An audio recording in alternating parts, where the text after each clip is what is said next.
Good morning students.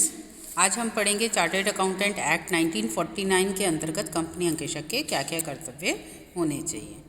जो इसका अलग से एक्ट बना हुआ है, वैसे तो अकाउंटेंट जो चार्टर्ड अकाउंटेंट बनते हैं, जो उसकी निर्धारित परीक्षाएं पास कर लेते हैं, वो चार्टर्ड अकाउंटेंट कहलाते हैं। तो उनको उसके तहत ही अपने कर्तव्य निभाने पड़ते हैं। इसमें सबसे पहले है कि अयोग्य व्यक्ति को अपने नाम से प्रैक्टिस ना करने देना, अर्थात कोई भी ऐसा व्यक्ति जो चार्टर्ड अकाउंटेंट नहीं है, जो सीए नहीं है, ऐसे व्यक्ति को अपने नाम से प्रैक्टिस न करने दें। दूसरा, अपनी आय में दूसरों का हिस्सा ना देना। इंस्टीट्यूट के सदस्य, अवकाश प्राप्त साझेदार या मृत साझेदार के उत्तराधिकारी को छोड़कर अन्य किसी व्यक्ति को अपने व्यवसाय की आमदनी में प्रत्यक्ष या अप्रत्यक्ष रूप से हिस्सा नहीं देगा। यानी कि कोई मृत साझेदार है, उसका कोई उत्तराधिकारी है, उसको तो दे सकता है, बट अन्य किसी व्यक्ति को नहीं दे सकता। दूसरों की आय में हिस्सा न लेना। वह किसी वकील, नीलाम करने वाला दलाल या किसी ऐसे व्यक्ति जो इंस्टीट्यूट का सदस्य नहीं हो, उससे कोई भी अपना हिस्सा प्राप्त नहीं कर सकता है। अयोग्य व्यक्ति से साझेदारी नहीं करना। किसी भी जो व्यक्ति क्वालिफाइड नहीं है, उसको वो अपना पार्टनर नहीं बना सकता। वो किसी भी फिफ्थ है कन्वेसिंग, प्रचार ना करना। वो व्यापार प्राप्त करने के लिए या विज्ञापन द्वारा अपना प्रचार नहीं कर सकता। वह अपनी सेवाओं या व्यावसायिक सफलताओं का विज्ञापन भी नहीं दे सकता। जैसे कि आजकल चल रहा है कि जरा सी कोई सफल होता है तो विज्ञापन चालू हो जाते हैं उसके, ऐसा नहीं है। ठीक है। इसके बाद है पिछले अंकेशक को सूचना देना। अगर वो कोई ऐसा पद स्वीकार करता है जिसमें पहले कोई सीए काम कर रहा था, तो उसको स्वीकार करने से पहले उसे इन्फॉर्म करना ज़रूरी है। कंपनी विधान की धारा 226 की पालना हेतु पद ग्रहण करने से पूर्व वह निर्धारित करेगा कि उसकी नियुक्ति संबंधित भारतीय कंपनी विधान की धारा 226 का पालन किया गया है अथवा नहीं किया गया है। लाभ पर आधारित फीस स्वीकार नहीं करना, मतलब उसको जो फीस है वो इस पे आधारित नहीं होगी कि भाई कंपनी को बिजनेस होगा, इतना प्रॉफिट होगा, इतना हिस्सा उसे देना पड़ेगा, ऐसा नहीं है। अन्य व्यवसाय नहीं करना। वो इंस्टीट्यूट की काउंसिल द्वारा स्वीकृत कार्यों को ही कर सकता है, उसके अलावा और कोई भी कार्य नहीं कर सकता। कंपटीशन ना बढ़ाना, प्रतिस्पर्धा ना बढ़ाना। ऐसे पद जिस पर चार्टर्ड अकाउंटेंट पहले से कार्य कर रहा है, ऐसी स्थिति में स्वीकार नहीं करेगा जिससे प्रतिस्पर्धा बढ़े। नियोक्ता की सूचनाओं को गुप्त रखना। जिसने उसे नियुक्त किया है, जो उसका एम्प्लॉयर है, उसकी जितनी भी सूचना है, क्योंकि सीए जो है वो सब जानता है, कितनी इनकम हो रही है, क्या हो रहा है, तो उसे उनको सबको सीक्रेट रखना पड़ेगा।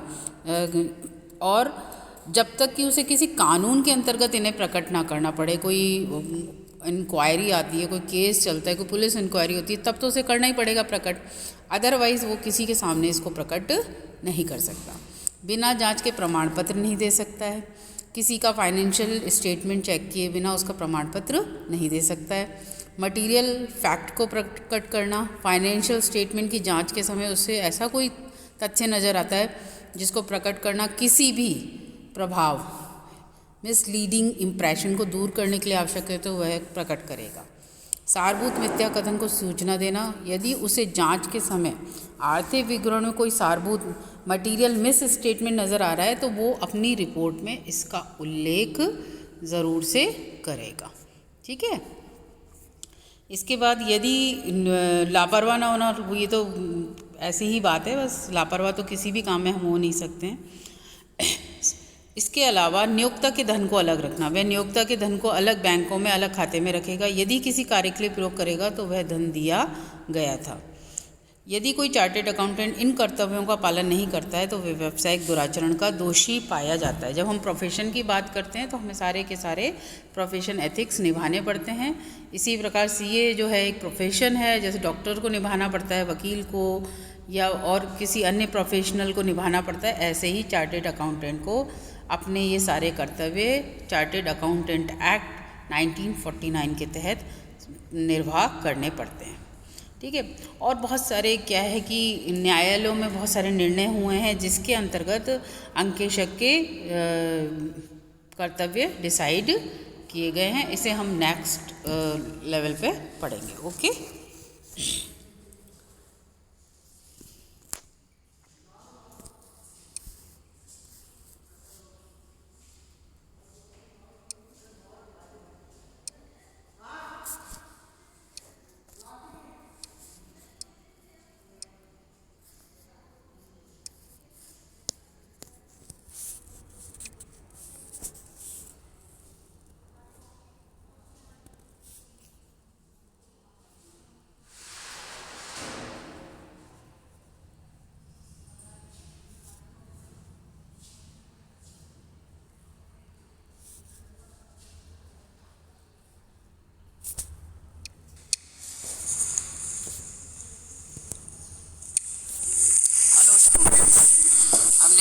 ऑडिटिंग जो पढ़ रहे हैं इसमें आपको पहले मैंने बताए थे कि चार्टर्ड अकाउंटेंट जो अकाउंट ऑडिटर होता है उसके क्या क्या कर्तव्य होते हैं।